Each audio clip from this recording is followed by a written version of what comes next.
আলামিনের ঘোষণা, ওয়াল আসর, সময়ের কসম। কারণ তুমি দুনিয়ার জমিনে উন্নত জীবন ধারণ করতে গেলে তোমার সময়টা কাজে লাগাইতে হবে। কোম্পানির কর্তৃপক্ষের সাথে চুক্তি হলো 8টা থেকে 4টা পর্যন্ত ডিউটি করবা। 8টার পরে যদি ঢোকো তোমার অর্ধেক দিনের বেতন কাটা। আধা ঘন্টা দেরি করে আসলা অর্ধেক দিনের বেতন কাটা। 2 ঘন্টা পরে আসলা সারা দিনের বেতন কাটা। সময়কে কাজে লাগানোর কারণে 8 ঘন্টা যে ফুল টাইম ডিউটি করবে একদিনের হাজিরা পাবে। 1 ঘন্টা পরে আসলো কম ডিউটি করবে অর্ধেক দিনের হাজিরা পাবে। রব্বুল আলামিন বলতেছেন দুনিয়ার জমিনে সফলতার জন্য যেমন তোমার সময়টার দাম সবচাইতে বেশি, হাসরের ময়দানে যদি তুমি বিনা হিসাবে জান্নাত পাইতে চাও, দুনিয়ার জীবনের সময়টা তোমার কাছে যেমন দামি, রব্বুল আলামিনের কাছে তুমি বান্দা হিসাবে তোমার চাইতে তোমার সময়ের দাম আমি রব্বুল আলামিনের কাছে বেশি। কেমন বেশি ভাইয়েরা আমার? ইব্রাহিম নবী সময়কে কাজে লাগানোর কারণে রব্বুল আলামিনের কথা অনুযায়ী জীবনটাকে কাজে লাগানোর কারণে রব্বুল আলামিন তাকে 2টা পুরস্কার দান করলেন। আওয়াজ দিয়ে বলেন কয়টা? জন্মের পর থেকে আকল দিয়ে রব্বুল আলামিনকে চিনে ফেলেছেন। সূর্য তার রব নয়, মানুষ সূর্যের পূজা করে সকাল সন্ধ্যা, আরেক গ্রুপ নক্ষত্রের পূজা করে সন্ধ্যার পরে।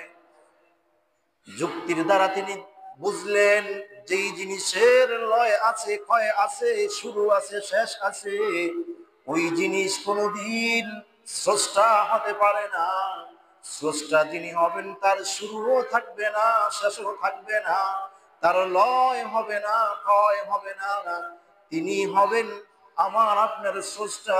মনে মনে ইব্রাহিম নবী আকল দিয়ে রব্বুল আলামিনকে চিনে ফেলেছেন।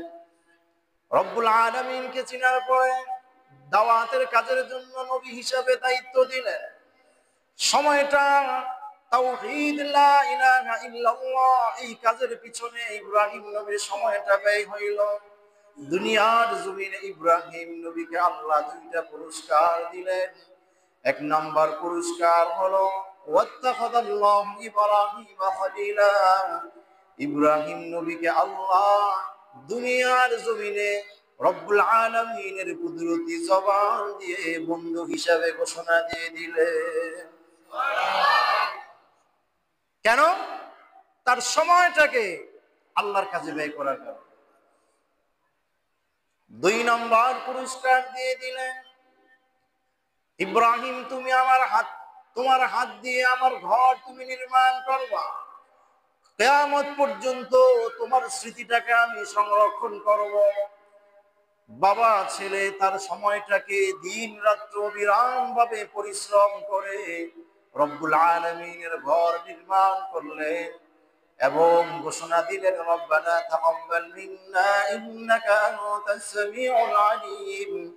আয় আল্লাহ তুমি দায়িত্ব দিলা কাজ করার জন্য, আমরা দুজন বাপ বেটা কাজ করলাম, আমাদের কাজটাকে তুমি কবুল করে নাও।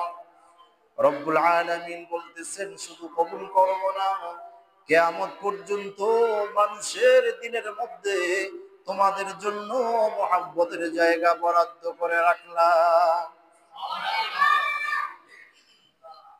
মানুষ ইবাদত করবে আমাকে স্মরণ করে আমার জন্য, কিন্তু ইবাদত গুলো যেই জায়গায় করবে সেই জায়গায় তোমাকে স্মরণ করবে, তোমার সন্তান ইসমাইলকে স্মরণ করবে।